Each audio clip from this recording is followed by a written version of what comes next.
So why go to college in the first place? That may be a question that you're asking yourself. If you're not sure, or maybe you're a teenager looking toward college, or maybe you are a mid-career person who wants to make a change. You're thinking, okay, why go to college? There are good reasons. There are reasons to go to college and reasons to maybe not go to college, all depending on your area of focus and kind of what you want out of it.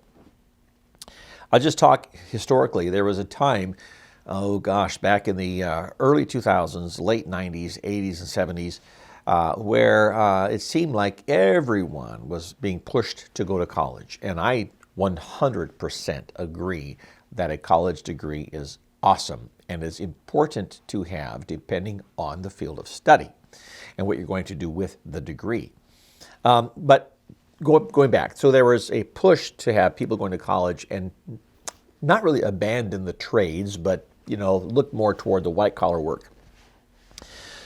And so colleges and universities around the U.S. and maybe even around the world became just full, and they had wait lists of people trying to get in. And many of the majority of the really, really, really good schools raised their standards as far as the acceptable SAT scores and whatnot to be allowed into their school. And they were raising their prices like crazy because they could, because of either wealthy parents of these kids going to these schools or the student loan program. And so it went from having a college degree, a four-year degree only costing, say, $30,000 or less, to now, in many cases, a four-year degree costs $200,000. And unless you're going for a degree that will really benefit you financially getting out of school, that extremely high student loan debt can hurt you, and is certainly hurting a lot of people today. But again, it's up to you. If you get a student loan, if you go to school, make something of it. Turn that into an investment. Make sure that you can get a career that pays well. So should you go to school? Should you not go to school? Well, it depends. Are you an academic? Are you one that has, are you kind of a brainiac? Let's just go there for now. If you're a brainiac, that's fine, but look at a field that will allow you to use those brains, we'll call it, in a very lucrative kind of role. Don't go to just get a degree in humanities or social sciences. If it's just an undergrad degree, that is a four-year bachelor's degree program that then won't pay hardly anything when you get out. If it's a degree in psychology or sociology or psychiatry, make sure it's at least a master's or higher, because in many of those career fields, bachelor degree applicants don't get paid very much. They just don't. Masters and higher are where the money is. Or if you have interest in law, any kind of law, and you want to become an attorney, great. There are attorneys who don't make a lot of money, but there are the majority of attorneys. If you do the research on what the median income is of attorneys and all the different categories of attorneys, from family law to civil, criminal defense, you name it, it's quite high. You can do quite well. If it's a medical professional, let's say you have an interest in science, medical professionals can do extremely well.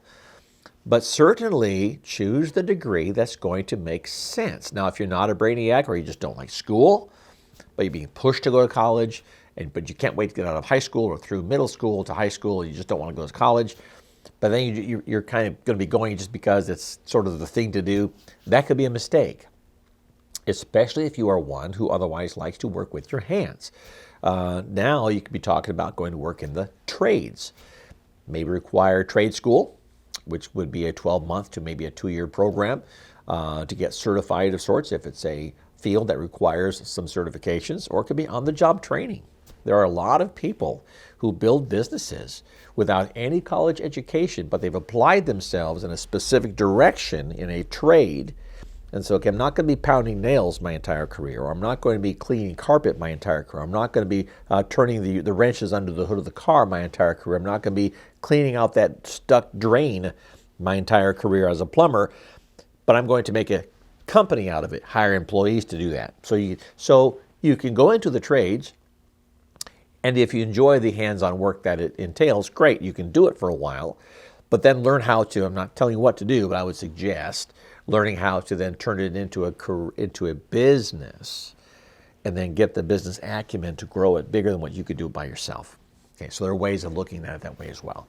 So whether you should go to school or not, as far as college, it's up to you. Just make sure it's a wise decision and that the degree you choose is one that will pay you well, given the school debt that you will likely have when you are done.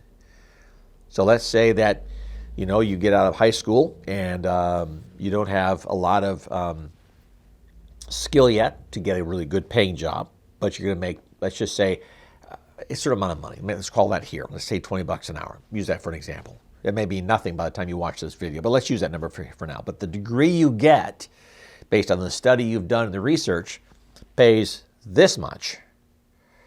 So what if the student loan is $100,000? If the payment is only here, all this is gravy on top. So let's say you're making $35,000 a year, $40,000 a year with your high school diploma. But the career that you will go into, most especially if it's one that is in demand with the college degree, pays $100,000 per year. That's a potentially $60,000 increase per year, $5,000 per month increase. If your student loan payment is only $500 per month, but you're making $5,000 per month more because you got your degree, now it's a win-win. Now it's a good business decision. Now it's a good return on investment. But if you're going to school, your school debt's up here, but then the job you get pays down here, not very smart. So think about that. Process it that way, okay? And you'll make a better decision, whether you should or should not go to college. Hope you like this straight talk video. I enjoyed making it for you. If you got value from it, please like, subscribe, share, do all those great things. And I will see you in the next video. Take care.